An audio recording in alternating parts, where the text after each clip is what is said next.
Hi, Evan here, your free online YouTube tutor. In this video, I want to cover the 3 tips that I mentioned in the last video. If you haven't seen it, do check it out over, I think it's here. Okay, so bottom line up front, value delivered to you first will be, at least, this works for me and all of my students. Number 1, read the learning outcomes, understand the parameter whereby you are being tested on and you are being taught and exposed of. So there are things that you are going to be tested. There are things that you are not going to be tested.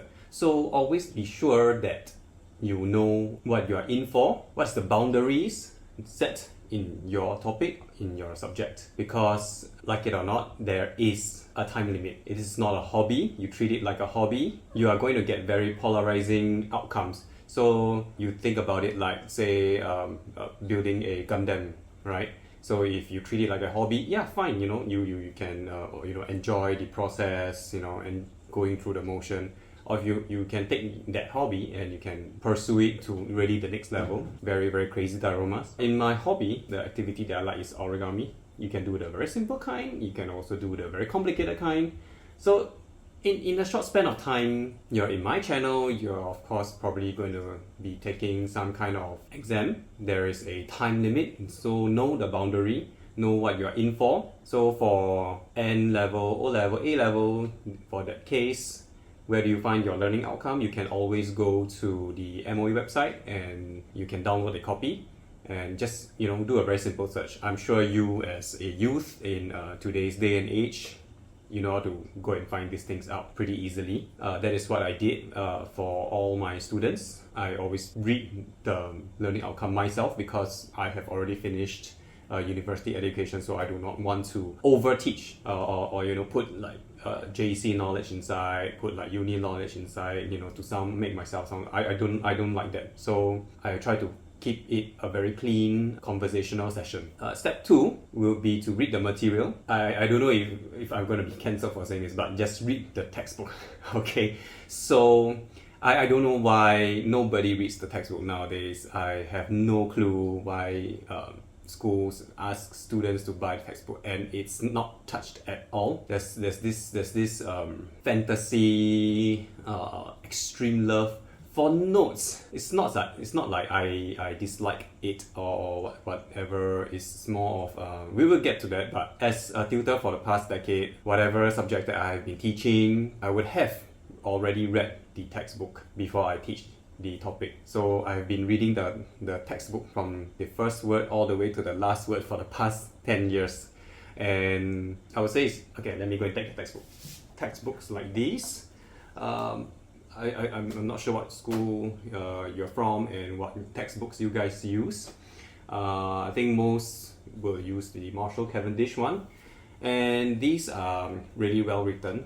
Okay, I've read all of them front to back for the past 10 years, and they are a lot better than the ones that I have when I was a child. Okay, so I deeply appreciate the production. I think these are already sufficient for your learning and for you to do well and achieve your goals. It has been done. I've done it with my students. It can be done. So don't fall into the trap saying that, you just want material, you think it's not enough and things like that. And this thing about the notes, I'm just hearing like rumors. I'm not sure how true it is. It's like there's a lot of complaints from parents to the school. And then that's why schools, they try to churn out more materials for their students. But I feel that the best notes are still the notes that you do yourself, because you are the one who generate it, you digested the information. The notes generated only best serve the writer. Yeah, so did your instructors read the textbook? Did you read the textbook? I did. My students did. So that is a food for thought, and it's still a mystery to me today. Although, past 10 years, I don't know why people do not read it and they get students to purchase the book. So read your material. And step number 3 is to rehearse. Okay, speed run, train. Okay, train. And what I mean is to do your 10-year series, your past year papers. While this is not a sponsored content, I pretty much like the publishers from EPH, SAP. EPH is Education Partner Publishing House, as well as the Singapore Asia Education, SAP. So these are the two publishers that whereby I wouldn't say endorse, it's more of like I like their phrasing of the answers, and the working that they give is a lot cleaner. It helps the learning. I have seen a lot of publishers, I'm not going to mention names, whereby they add in a lot of extra knowledge, a lot of JC knowledge into secondary school, a lot of pure science knowledge into combined science, things like that. That's very counterproductive for the reader, the student, where especially when you are doing, then you read this kind of answer, then it creates a kind of like low self-esteem, a lot of self-doubt, like what is this about? So as long as you are doing papers, as long as you're forcing info out, that's part of rehearsing, that's part of training, yeah. And perhaps in the future video, I will talk about a little bit about speedrun. That helps to save a lot of time, and especially in a lot of exam settings. The analogy that I like to give is always two arms, yeah, the taking in arm as well as the giving out arm. In the exam, you are of course going to be trained on the giving out arm.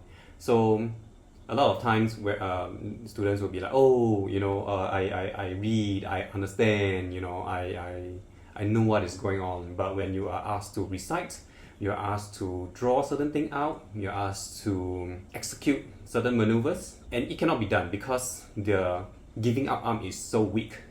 This arm is weak, but this arm is strong. So there's no point saying that, oh, I read, I understand, okay, I've seen the material, but you cannot execute. It's very counterproductive, right? And talking about rehearsing, I want to cover a little bit about this thing called the ultimate success formula. It's something from NLP, Neuro-Linguistic Programming. I'm not an NLP coach, but this is something that I've read before and I've seen before, and I think it's very useful to be applied to a variety of different things you want to do and you want to achieve. Okay, so this is the schematic. Firstly, you gotta have a goal. And if you're in this channel, of course, you're gonna be trying to tackle your N's and your O's, right? Your goal is to clear your national exams properly, achieving your intended grade, which is whatever grade. Do you even have an intended grade? Do you have a target grade that you want? That's some food for thought. Then second, you need to have a strategy. What steps are you intending to do, to execute, to go there? Do you even have a strategy? Are you even taking some steps to go there? Does your strategy make sense? Is your strategy sustainable to you? Are you those kind of like burn the midnight oil, swallow lots of content just the day before, things like that? Then the next step will be action. What action are you taking? Are you doing lots of TYS? Are you redoing lots of reading? Are you doing lots of notes? What happens after you take action? Probably, you're going to experience some good results. You do a TYS paper, or exercise or worksheet. Okay, it's good. And sometimes it can be bad, right? So what happens next if it's not at the standard that you want? Okay, so do you see it as failure or do you see it as feedback? Many a times people like to say that, doing exams is like taking it's a snapshot, it's just a snapshot of your progress, don't take it too lightly, don't take it too hard and things like that. What I want to say is, yes, it's true, but do you realize some photographs are more valuable than others? You compare a toilet selfie versus a wedding photo. Which one needs more preparation? Which one is more prestigious?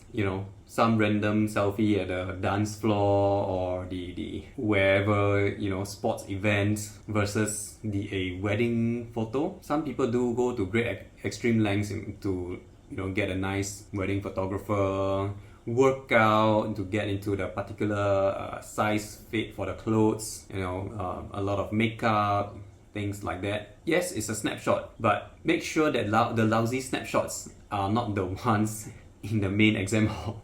Alright, the main exam hall should really look like the one that is in the standard of a wedding photo. Let's come back to this topic about the action. You're talking about feedback, right?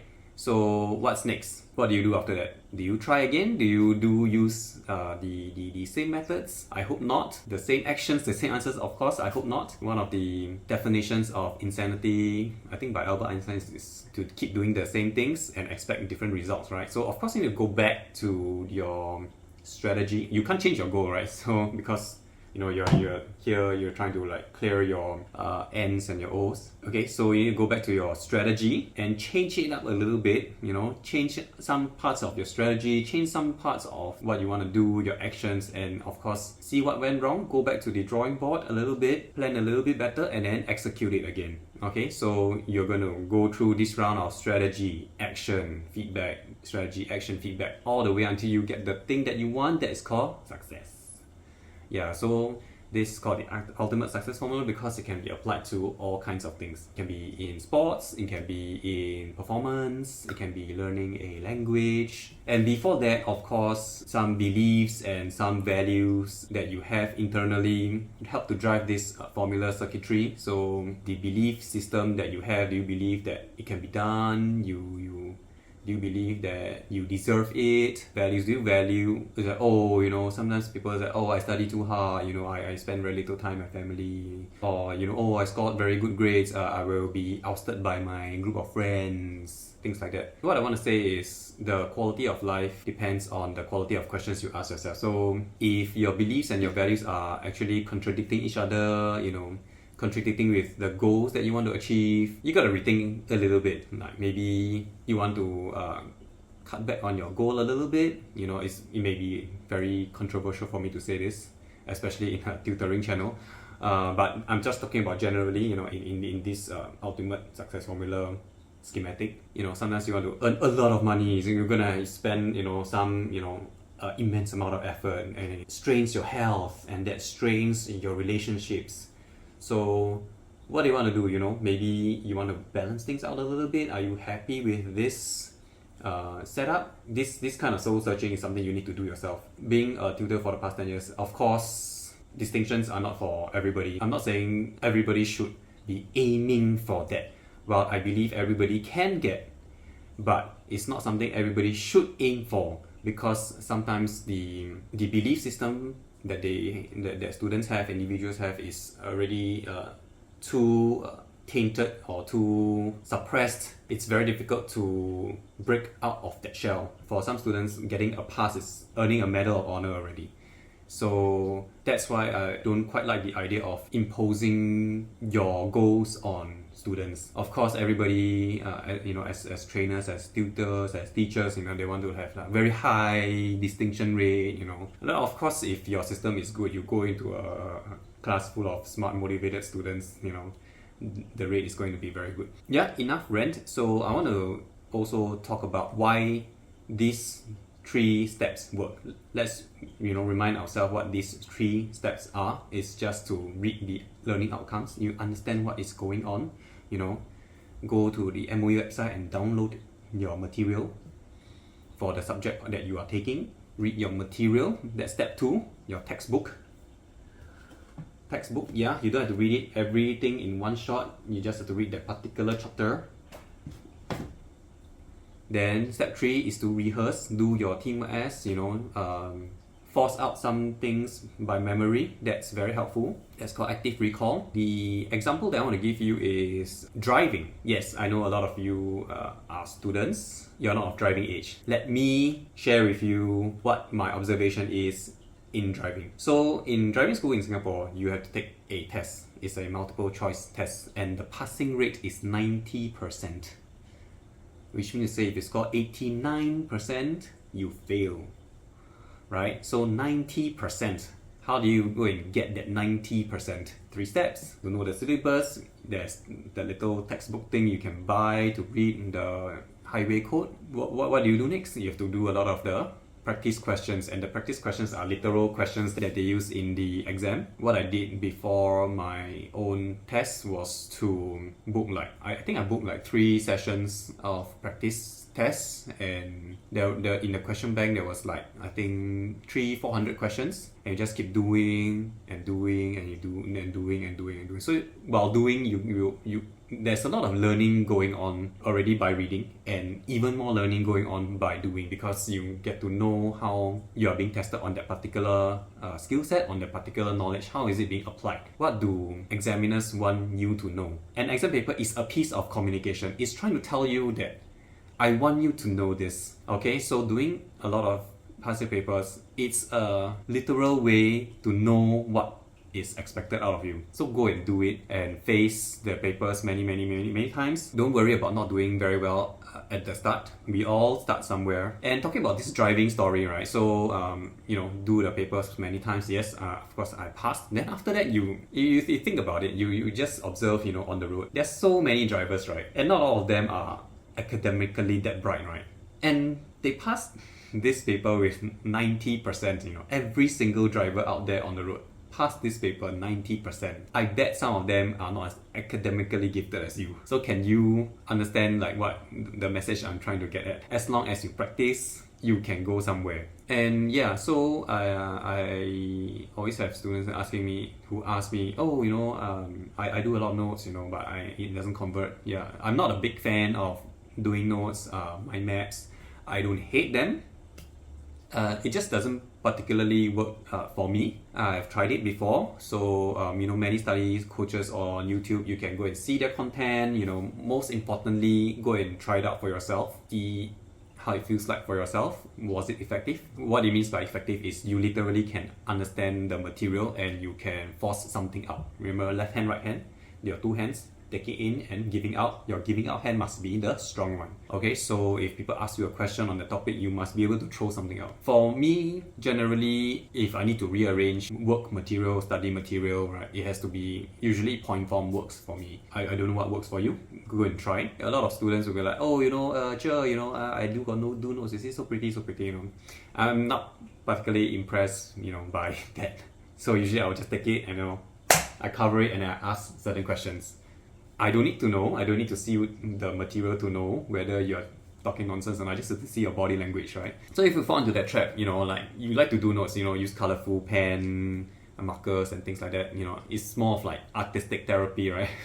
You enjoy the motion, but nothing is actually entering your mind. But I'm just more impressed with recall rather than a pretty notes. And this happens more with girl students, like to do pretty things, like to write pretty notes, yeah. And generally for exam type subjects like, your N's and your O's, I feel it's not so much needed. But this is just my one person's opinion.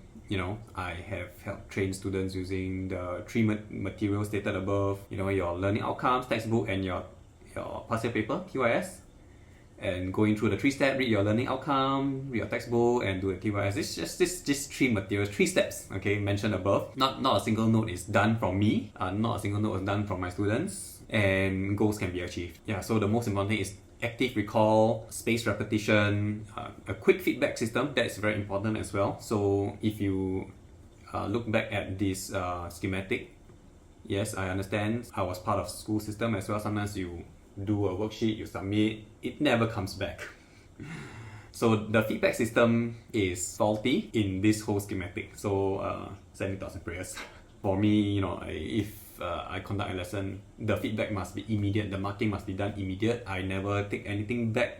I never take much things back. Usually, even if I take it back, I will just mark it and then I will just send WhatsApp images of the paper back to the student ASAP. Active recall, spaced repetition, quick feedback system, and lots of training. So can you see that actually these couple of steps, active recall, spaced repetition, and quick feedback system training, this sounds like a sport. I'm supposed you viewers, you have learn like martial arts, taekwondo, you learn your pumse, all kinds of kicks, all kinds of punch, all kinds of routine. How many times have you gone through that? In music, you play the piece, you play your scale. How many times do you go through that? You go through that a lot of times, and somebody is there to tell you where are you wrong. Yes, your quick feedback system. Every week you are training, spaced repetition.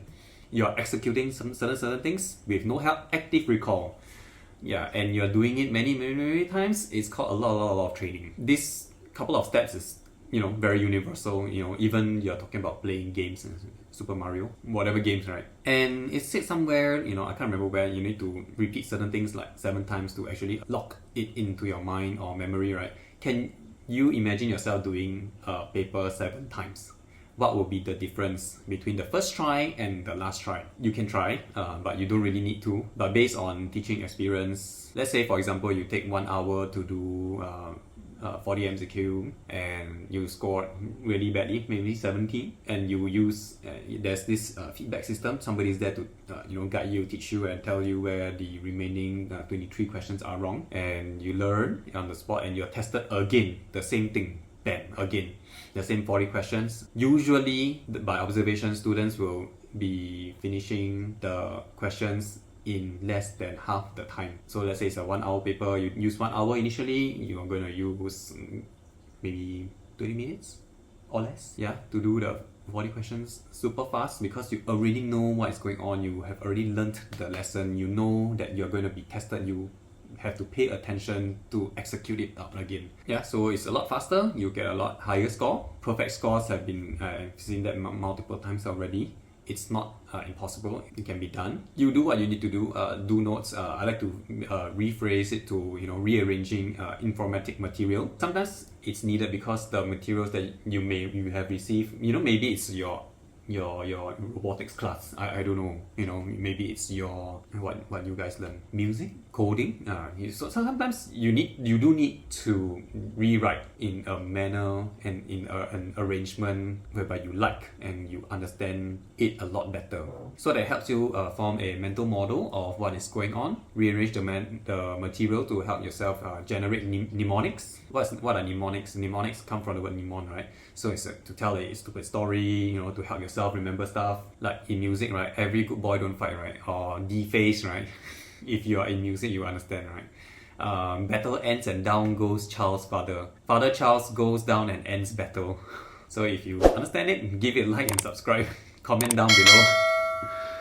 And if you learned something, congratulations.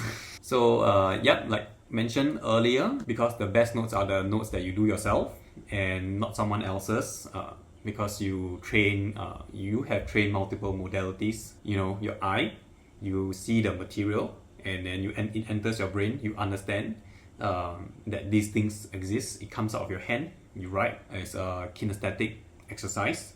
You rearrange, you consolidate all these things. Sometimes it's like a piece of creative work. You may need to do a draft. Oh, I have left too little space here, I need to crush and redo. It happens.